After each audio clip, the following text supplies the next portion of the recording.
That's a great piece of advice. Yeah, you want to make her feel important. Years of experience right there. Absolutely. That was really well done. I like that. I was going to write that one down so that I could use that.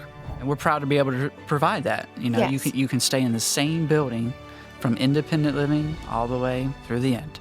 If they can be in a social, even though they don't know they want it, when they get there, it's almost like, I always say, it's like kids going to college. Music therapy through headphones. Why don't you talk a little bit about what we're doing? Family doesn't recognize them. They're not who mom and dad they used to be. But man, when they sing or they communicate or they look at you, it's like it opens a door.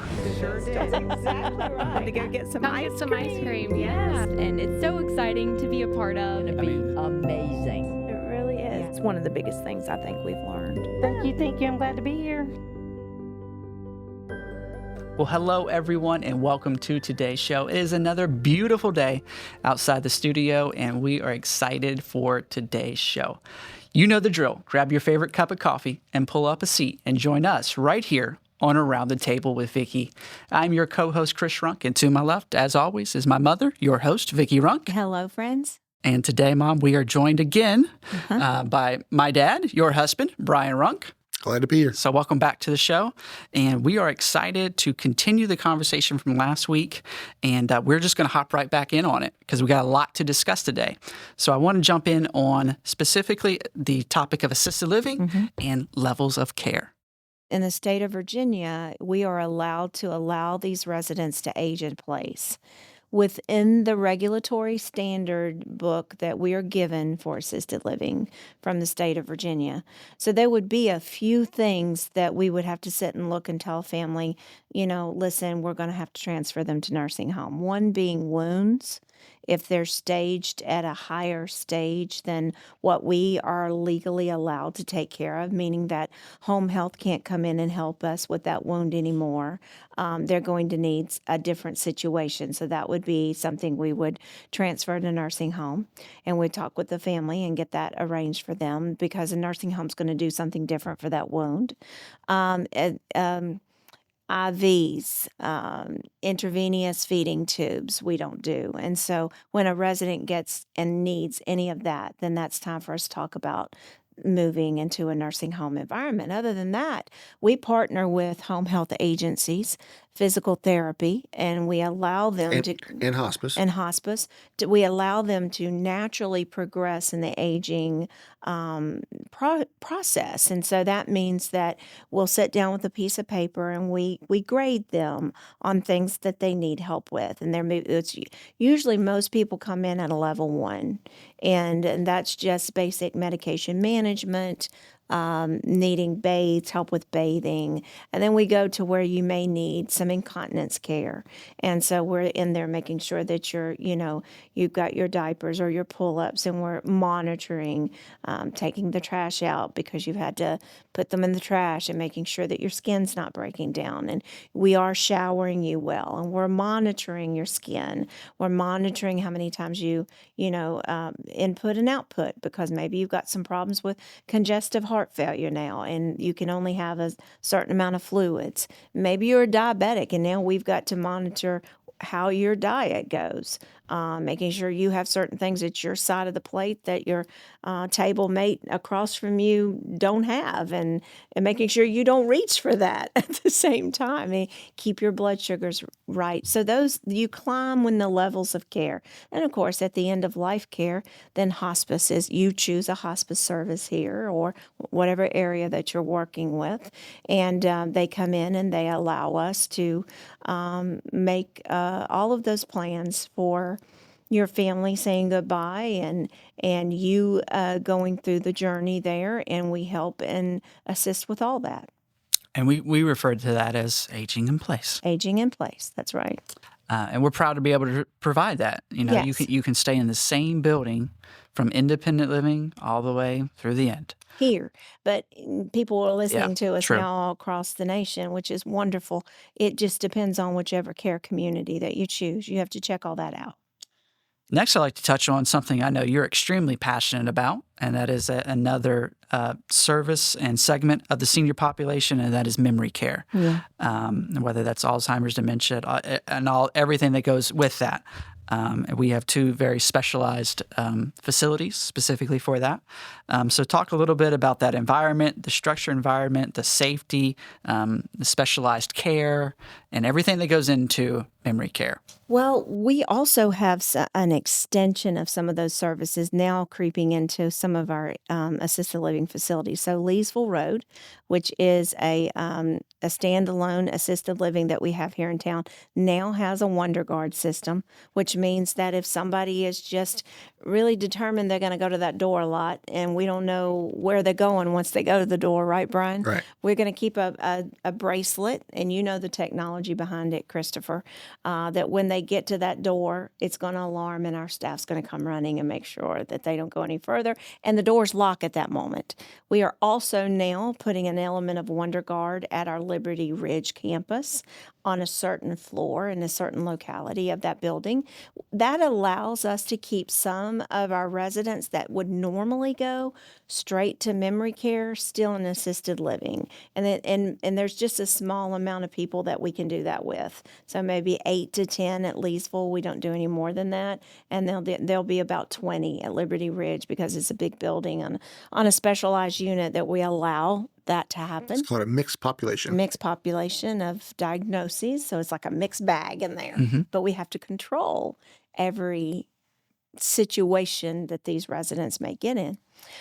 We've added security to different parts of our assisted living buildings to make sure that in the middle of the night, if someone gets confused and they see it snowing outside and they think they want to go experience that they don't get locked out, can't get back in. So you set up a bunch of new security measures in some of our homes. Those are questions you need to ask. Memory support communities, the three that we have one at Smith Mountain Lake. You missed that one. I forgot that. You got too many.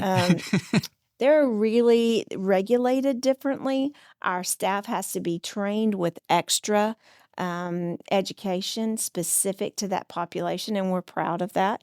We're proud that we offer most of that education within our education department that is led by a registered nurse by the name of Joyce Wade. She also leads our school for CNA instruction, RMA certifications, CPR, first aid. We do all of that within our company, and we're really proud. We fought really hard to get to that stage to where we're self-sufficient. I think, in our memory support communities, and Brian, you correct me if I'm wrong, we are so proud of the programs that we've developed, whether it be the sensory rooms that is in every one of our memory support communities. Every one of them has an element of that. Pearls of Life has 2. Whether it be our life skills rooms to where we're letting them live back in the day of an old farmhouse room to where we've got the old cabinets that used to be metal from an actual farmhouse that we found and put on the walls, and they can go and have the empty boxes of cereal, but it's really like playing back in the day. It's what they remember. It's what they remember. It's relative to their time frame. We have washer and dryers that are not hooked up, but they feel like they're getting their laundry out every day. If somebody's missing a sweater, I tell a family, did you check the life skills room? Because it very well may be in that dryer, and she dried it last night. Cooking, the cooking stoves are not hooked up, but they're simulating that. Cribs for the babies, we check the babies every night, go back to bed, and they carry them during the day. The men's room, we'll have a train at Pearls, and they watch that go by, an old-timey light, that switches on and off. The military outfits are represented on mannequins so they can remember that. We have a beautiful life skills area at Smith Mountain Lake to where they're, cooking again in a cooking area, and our activity staff will do all of that. So it's not just a building to where we lock them up and say, now you sit still. Sure. They're immersed, and our staff is trained to answer and live in the world in which they are living in. We just started something so wonderful this week. And I'm going to let you tell the folks listening today what that is, because I came in crying after I watched it. You did too, Brian. You were able to see the very first resident that used this, but it's music therapy through headphones.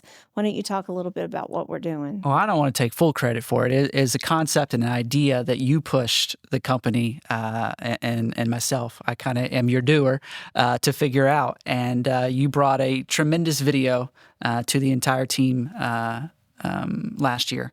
And what we're doing is it's very simple. It's nothing groundbreaking. Oh. It's very simple, but boy, is it man, effective. has it made a difference. And we're all about quality of life for seniors, and I encourage anybody that may be listening to implement it, whether you're in a facility or you're just at home taking care of your parents.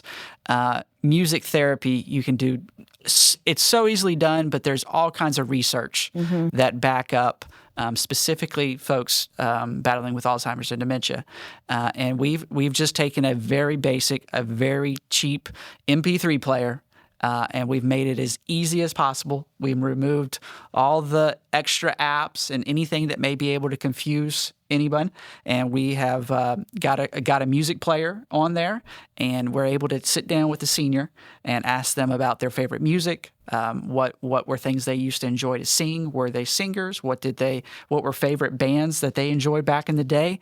And we just stream that right into a personalized headphones. So it's one-on-one. It's very specific to that resident. It's not group, so you're not maybe listening to something you didn't enjoy. It's very tailored to that resident's needs. And whether it's hymns or Chubby Checker and the Twist, I mean, we're just seeing a lot of great benefit. I mean, when I watched, I was amazed that the one specific person that I saw, you said she's nonverbal, she doesn't speak, but man, could she sing, and she could carry a tune. Yeah, and we watched that. They were hymns. Yeah. They were spiritual, and she, she was moving and she was praising, and it was a really moving experience to see someone that was completely nonverbal. So the research behind all that, for those that may be a little confused with where we're going here, is that there was a study done about 20 some years ago of someone that was really interested to know these people that are laying in nursing home beds that are pretty much in vegetated states. If I were to put a headphone on them and I were to look back in their past and know they loved the opera or they loved country music, if I go back to the genre of music that they loved, what would they do if I just stand here and watch them? And it was amazing what happened, because you watched them, some of them that hadn't really been able to relate at all, you watch them open their eyes, you watch them start moving their hands. And then he moved that study into memory care. And somebody that was having a behavior, the staff was trained to put the headphones on them to start their music, and it would automatically change the behavior, which means we're not reaching for, psychotropics and medication to control that behavior, which we don't like to do. We're using a very simple therapy in music. And so we started that this week, and our activities group is going to start implementing that. I saw where you're getting more headphones and getting more MP3 players. But Brian, when we watched that together yesterday, I mean, I saw tears in your eyes. I had tears in my eyes. It was very touching, because again, these are folks that are, I mean, their family doesn't recognize them. They're not who mom and dad they used to be. But man, when they sing or they communicate or they look at you, it's like it opens a door And I know that they couldn't open. Right. I know the one thing that I looked at you and said, the moment that touched my heart, I looked at you and I said, this is what I'm meant to do. This is where I need to spend my time. And I do enjoy developing the simple things that can control that horrible disease. And now we will have the small task of educating families, and maybe they'll bring their own in. And when they're spending time with mom or dad, it won't just be empty conversations. They'll be able to have an actual experience of watching their mom and dad enjoy something maybe that they haven't done in a long time. which is awesome. I just think of the word joy Mm-hmm. whenever I saw the video of what that And that resident same was resident experiencing. turned around and was dancing to Chubby Checkers Oh, yeah. afterwards. You're doing the twist. Doing the Yeah. twist, which is great. And I just want to take that note. I was thinking about it as we kind of started this conversation, and take a second and brag on you two for a second, because we it's all second. It seems like it's second nature to you two.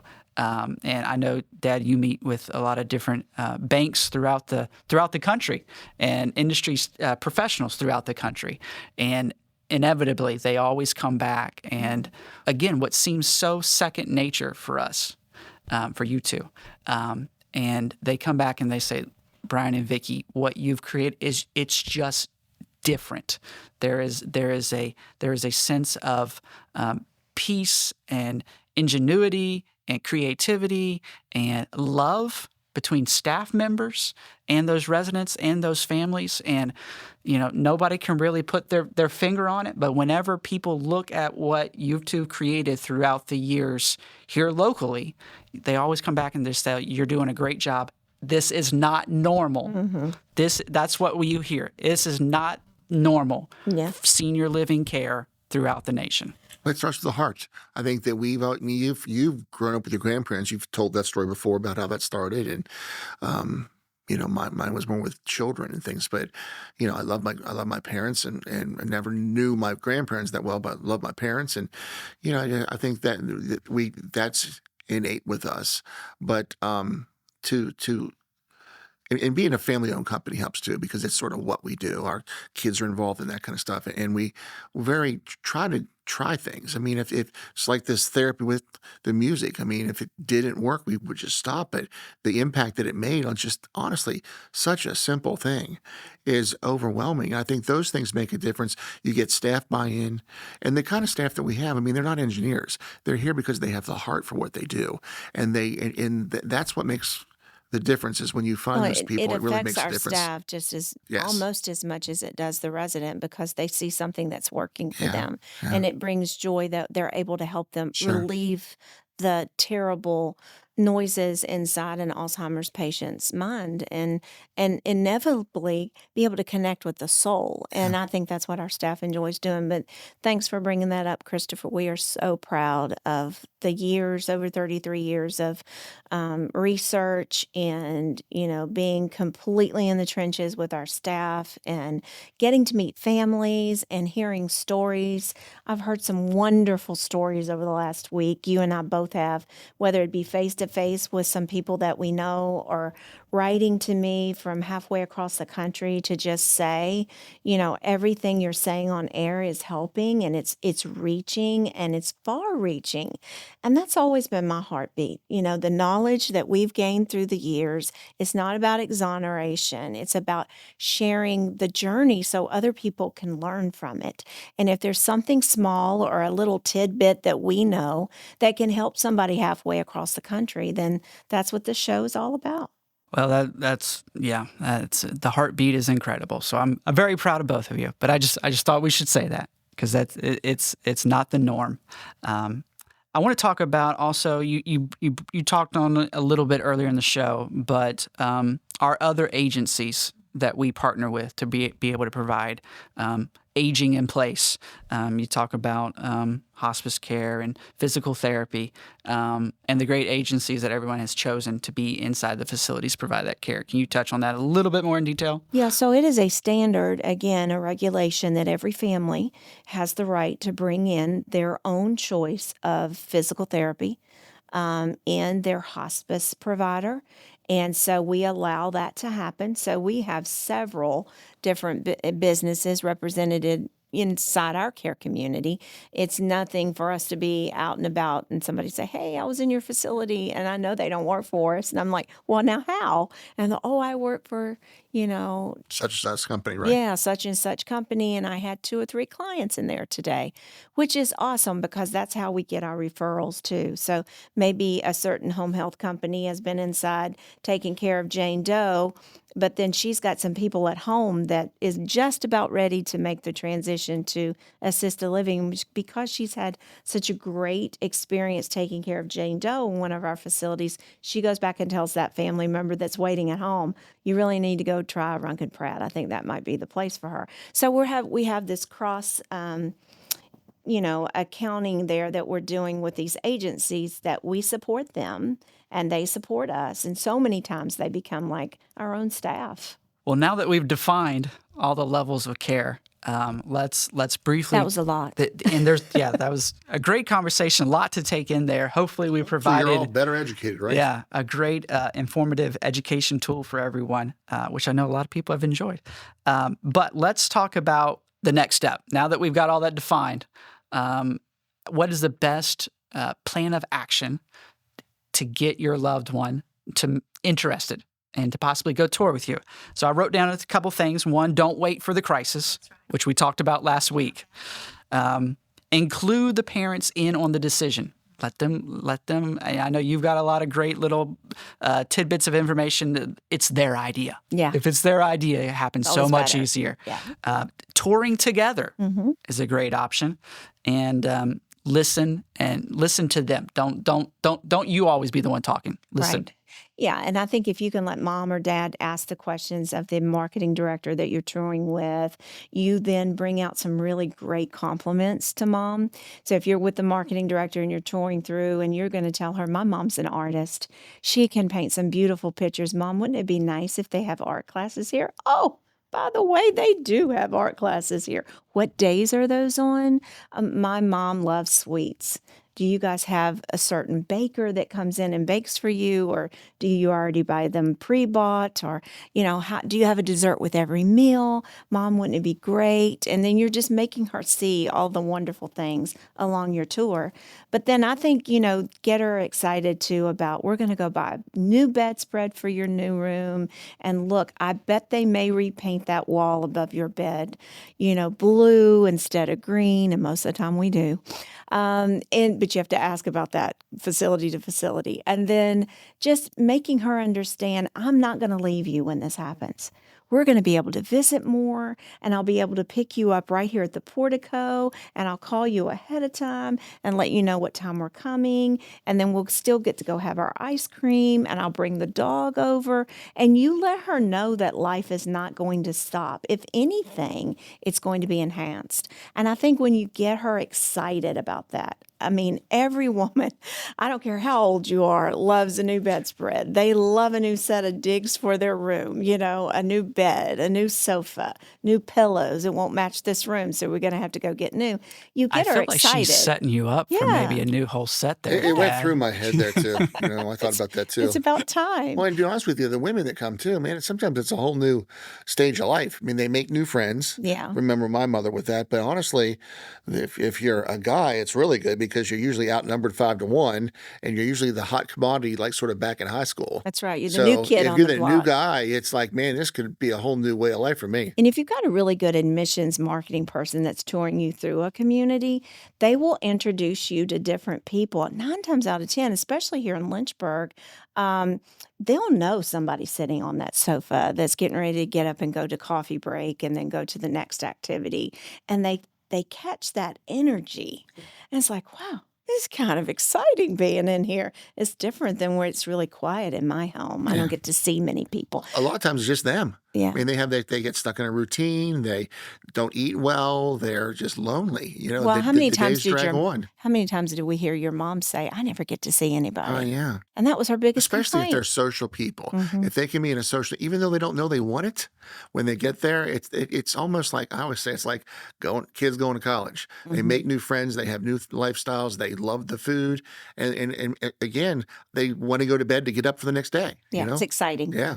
What would you say if I said, again, moving them in for those children to reframe the conversation as this is the next chapter, not the ending? Right. I think that is so very important because I'm going to tell you, and I'm speaking from experience, and if my mother's listening to me right now, I thought you're getting slapped on the hand. But they automatically, I actually heard this in a conversation with her last night. This may be the last time that I get to do this. And I'm like, Mother, please, let's not be so gloom and doom. But honestly, in a senior's mind that are 80 or above, that is crossing their mind sometimes more often than you think. So as adult children, it is our jobs to bring them, let's live while we can. Let's change the mentality of everything is gloom and doom. And this is a wonderful new experience for you. There's Mrs. Harris. She used to be my piano teacher, Mom. Look over there. Now she's here. You guys can have lunch together. And I saw there was a bridge group. How long has it been, Mom, since you played bridge? Wouldn't that be wonderful for you to get re-involved in? I think they used to play marbles, and that was one of the largest groups we had with women. So there's so much opportunity to explain to Mom, this is a new beginning with new sets of friends. Some may be older Well, my friends. mom learned new games. I remember there was times when she was with us that she had to get back by 7:30 because they were playing this game that she loved, and her friend. Those relationships, I don't care if you're old, you're young, if you're in kindergarten. Life is about the relationship and the quality of the relationship. And I think it's good for the adult child to point that out. Yeah. Absolutely. And another great tip, I think, is to talk to other families who have gone through the transition and what were some great information that they went through, what worked for their parents, what didn't. And the admissions person in whichever facility that you're touring, no matter where you are in the United States, should be able to give you a list of referrals to call and talk to Sure. of families that are currently living there and some that maybe had been there in the past. And so I think that's a great idea as well. Even our residents, we sort of designate residents that want to help with that. They know it's difficult. They maybe had a struggle, and some enjoy that. And we are defined The welcome committee. the welcome committee Yeah. that basically will meet people, and we sort of ask them, watch out They're for Miss really Jones. just looking to see if you're a threat to the new man that Well, just came in. They are, but they also want to try to, they remember what that was like, and they know that, and they can be helpful, and then that becomes a friend of yours. And the people that are very The social other minded, that's thing you can important. do is check out that community social media. Now, I'm going to tell you right now, I know with us, we are an open book, and they post every other second, it seems like, in our communities, and that's our Shout out activity. media team. Yeah, Does a great media team. and Great our job. activities And activities. directors. And we're going live on certain things, and you're hearing the music. You also need to look how many people are in the room of an activity. If there's only 4 or 5 sitting there for an activity on a regular basis, you got a problem with an activity program. So search all of those things out. What if I were to say to you to have your parents visit the communities before you need them? Whether, like you mentioned, it's with the welcoming committee and they have friends that are living inside of Yeah. the building and they're able to still go in and partake in some of the activities. It gets them used to the building before the need. Or you can even be smarter than that. And if their friend Johnny just had to go in there, you can take him to visit Johnny. It's non-threatening because they're just going to see a friend, but it exposes them to all that kind of Well, stuff. and I would refer to it, this is just me for many years, especially if it's your mother. You want to refer to it. Wouldn't it be nice if you could be volunteering in here for a little bit? I bet they would love to have your help. Then all of a sudden she becomes important because she's not a resident yet. She's a volunteer, and there's a big difference. That's a great piece of advice. Yeah, you want to make her feel important. Years of experience right there. Absolutely. That was really well done. I like that. Yeah, make her feel important. Mom, one final question here. What Y'all do don't ever use these on me, okay? I was going to write that one down so that I could use that. real quick, what do families who handle the transition well do differently? And I can answer that with no reservation. They join the care team with a plan and they stick to it. And there's no debating and there's no debacle and there's no arguing about it. They become a part of who we are and we become a part of who they are. Excellent. Well, Mom, Dad, great conversation today. Hopefully we provided people with a lot of education, a lot of great points, a lot of informational tidbits and years of experience that you both have thrown out there. Well done, honey. Thank you, babe. Great job. Great show. Mom, it's a staple for you to end each show with a quote, but today I know you have a well thought out thought. Well, and since we have your dad at the table, I wanted to quote my mother-in-law who is in heaven today, who has shaped all of us at this table who lived at Runkin Pratt for almost 6 years. And her famous thought that she told every one of us, and I'm going to leave you guys with today, is life is what you make it. And I am such a great believer in that. No matter if you're older or younger, life is what you make it. You have the ability every day to get up and see life either in a rosy picture or gloom and doom. Take my advice and see it rosy. Know that you have the ability to be greater than you can even imagine, even in your later years. And we here at Runkin Pratt would really like to help you do that. Until next time, I'm Vickie, and we're all right here around the table.